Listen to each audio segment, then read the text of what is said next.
चल रहे हैं जहां पर बीएसपी अध्यक्ष मायावती रैली कर रही हैं कि बीजेपी व प्रधानमंत्री श्री नरेंद्र मोदी ने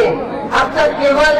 एक ही अपना खास चुनावी वायदा ये पूरा किया है कि इन्होंने देश में अपने खास चहेते बड़े बड़े पूंजीपतियों व धनापेटों को पहले से भी और कई गुना ज्यादा मालामाल व धनवान बना लिया है, जिनके धन में बल की मदद से ही अब ये पार्टी केंद्र की तरह या उत्तर प्रदेश में भी सत्ता में आने के सपने देख रही है, जिसे आपको कतई भी पूरा नहीं होने देना है। सामाजिक क्षेत्र में भी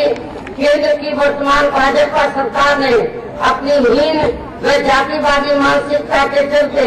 यह विशेषकर देश के दलितों, पिछड़ों व अल्पसंख्यक समाज के लोगों का अधिकांश मामलों में पहले से भी काफी ज्यादा शोषण व उत्पीड़न आदि किया है। और अब ये सरकार बाबा साहब डॉक्टर अम्बेडकर के अथक प्रयासों से इन वर्गों को भारतीय संविधान में मिले आरक्षण वे अन्य और कानूनी अधिकारों को भी अपने आरएसएस के एजेंडे के मुताबिक चलकर ही उन्हें अंदर अंदर नित प्रभावी बनाने में व खत्म करने की भी पूरी कोशिश में लगी हुई है। इसके साथ ही इन वर्गों को सरकारी नौकरियों में मिले पदोन्नति में आरक्षण को भी इन्होंने खासकर कांग्रेस व सपा की अंदरूनी मिली भगत से अभी तक भी प्रभावहीन ही बनाया हुआ है। और इतना ही नहीं बल्कि इन वर्गों को प्राइवेट सेक्टर में आरक्षण देने की व्यवस्था किए बिना ही इन्होंने केंद्र व अपने भाजपा शासित राज्य सरकारों के भी ज्यादातर कार्य प्राइवेट सेक्टर को ही देकर अब इन वर्गों का आरक्षण भी काफी हद तक कम कर दिया है। इसके साथ साथ अब तो इन वर्गों के ऊपर आए दिन हर स्तर पर अन्याय वे अत्याचार भी बड़े पैमाने पर हो रहे हैं। और इस बात का दलित छात्र रोहित वेमुला कांड, गुजरात का दलित ऊना कांड, वे जहां आपके उत्तर प्रदेश का भी दया शंकर सिंह कांड आदि इसके ये कुछ खास उदाहरण हैं। इसी प्रकार वर्तमान केंद्र की भाजपा सरकार के चलते अब यहाँ पूरे देश में अल्पसंख्यक समाज के लोगों के साथ भी अधिकांश सोतेला व पक्षपात वाला रवैया ही अपनाया जा रहा है, जिसकी खास वजह से ही अब इनकी अलीगढ़ व जामिया मिलिया यूनिवर्सिटी तक का भी अल्पसंख्यक होने का दर्जा छीना जा रहा है। तो वहीं दूसरी तरफ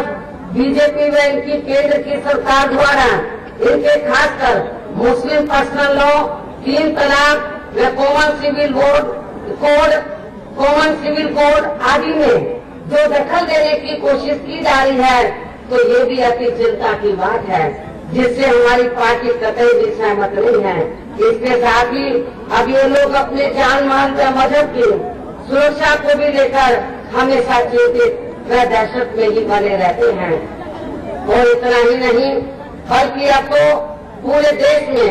सांप्रदायिक व कट्टरवादी ताकतों के मजबूत होने की वजह से आए दिन जहां इन लोगों के ऊपर खासकर गोरक्षा, लव जिहाद, देश व राष्ट्रभक्ति आदि के नाम पर भी काफी ज्यादा शोषण व उत्पीड़न किया जा रहा है। इसके साथ ही आतंकवाद के नाम पर भी अब पूरे देश में खासकर यहाँ अल्पसंख्यक समाज के आम लोगों को भी शक की नजरों से देखा जा रहा है, जिससे इनमें हमेशा ही असुरक्षा की भावना बनी रहती है। और अब ऐसी स्थिति में यहाँ सत्तर कमेटी की रिपोर्ट का लागू होना वर्तमान केंद्र की भाजपा सरकार में तो कतई भी संभव नहीं हो सकता है। इसके अलावा केंद्र में रही पूर्व की कांग्रेसी सरकार की तरह ही वर्तमान भाजपा सरकार की भी गलत आर्थिक नीतियों के कारण अब यहाँ सभी वर्गों में से खासकर गरीब व बेरोजगार लोग भी अपनी रोटी रोजी के लिए हमें काफी ज्यादा परेशानी नजर आ रही है। इसके साथ ही उत्तर प्रदेश में विधानसभा के लिए हो रहे आम चुनाव में भी अब ये भारतीय जनता पार्टी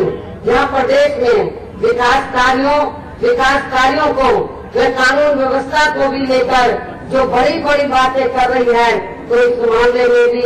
सच्चाई ये है कि उत्तर प्रदेश में बीजेपी ने अपने पूर्व में रहे लगभग 6 वर्षों के शासनकाल में।